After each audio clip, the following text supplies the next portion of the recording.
throughout the 20th century, what was the relationship between communism and Jews in the Soviet Union? What, in terms of anti-Semitism, the ups and downs of anti-Semitism, it seems like it lessened, it was lesser and greater in different parts of the 20th century. Well, it's the kind of thing where um, if something was bad, there's this Russian rhyme. Like "Если нет воды в краник, то ее выпил жиды." Like if there's no water in the sink, who drank it all? The Jews. So if something goes wrong, there's just a convenient historical scapegoat. It's the Jews' fault.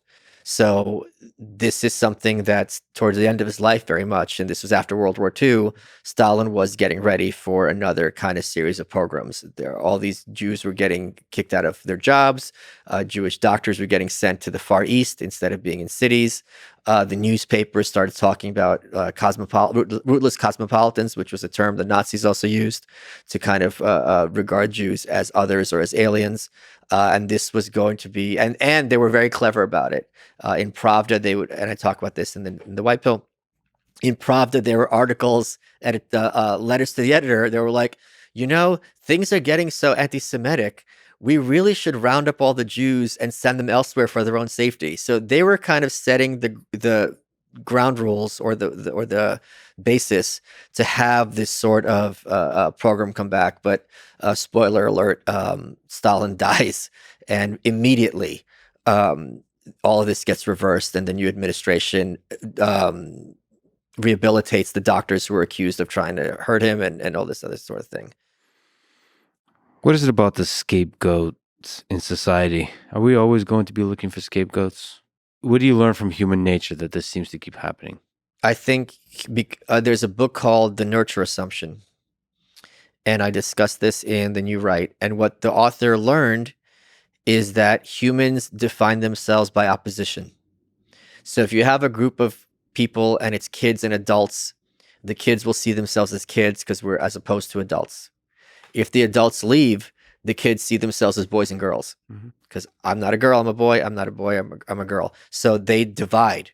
So this idea, which is a very lefty idea, that human beings naturally all get along is not accurate. And the best example of this is look after 9/11. Look where there's a war. Nothing unites a population. It's not like when times are thriving that everyone's all working together. When things are bad and there's an enemy, it's the Japanese are Pearl Harbor, it's Al Qaeda. That's when everyone really comes together because now we have someone to be against. So there will always be someone has to be the out group, and we have to be the in group as opposed to them. But there's a viciousness to the actions you take to the towards the out group that varies throughout history. Yes. Some, like the degree of viciousness, can cross the line towards like atrocities, towards genocide. Right. And that's the question of why does it sometimes do that? Why does it sometimes cross into genocide? I understand it's a useful thing to have the other to blame in this world, especially when times are rough. But why does that sometimes lead to sort of action that says, I'm going to murder, I'm going to torture the other? I think the question really is why sometimes it doesn't. Right. And one of the things I learned when I was doing the New Right is a lot of the Nazis, using that term loosely speaking, neo-Nazis, they make the point that like, oh, when the Holocaust happened, it really wasn't that big of a deal. And that only became a big deal in the decades later.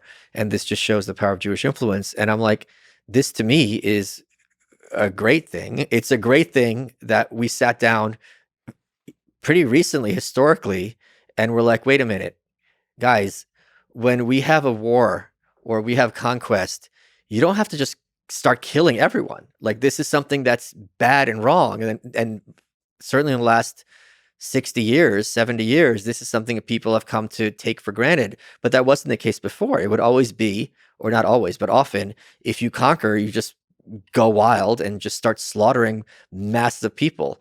Who's the guy from Harvard? And he Steven Pinker. Steven Pinker. I'm sorry, I forgot his name. So he just talks about we know this is one of the reasons also why there was so much skepticism when the Holocaust started, because this was regarded as something that was barbaric. This is from the Middle Ages, from the biblical times. We don't do this anymore. We're civilized now.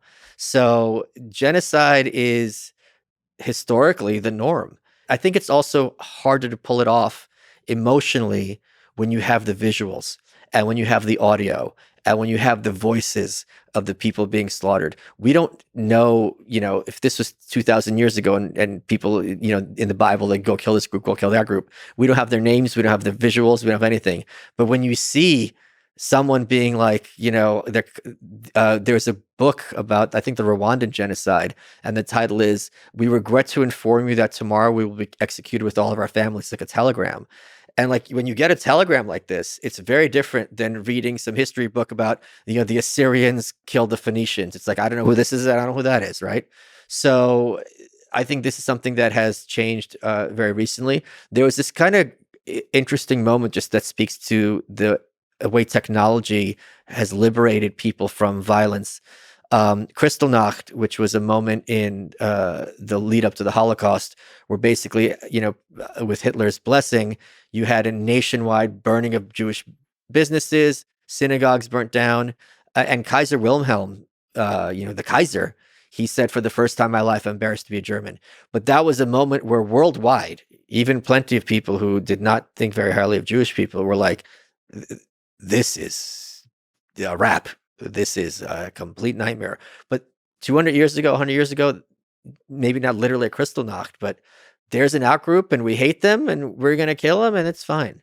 And you think it's even more difficult now with the internet to Yes. do that kind of thing? I'm not, now more difficult doesn't mean it doesn't happen or it can't happen. I'm not saying that at all, but I'm saying we know a lot about what's going on in North Korea, probably the most secretive country on earth. There's a lot of atrocities in Eritrea, which is kind of known. So I think it's also like, if you think about it, if you're how many years ago, 300 years ago, you only know the people in your village and they're all probably going to look like you, so on and so forth.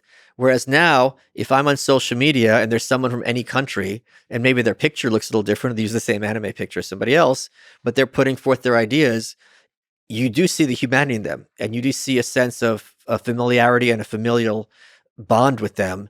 And when you hear about these things, when I did Dear Reader, no one, I was on Al-Qaeda and I was on Alex Jones. No one pushed back about like, oh, the North Koreans. They were all like, this is horrible. If I had a magic wand, I'd give them food. I wouldn't have them live in fear. And this is something that I don't think was the case a couple hundred years ago.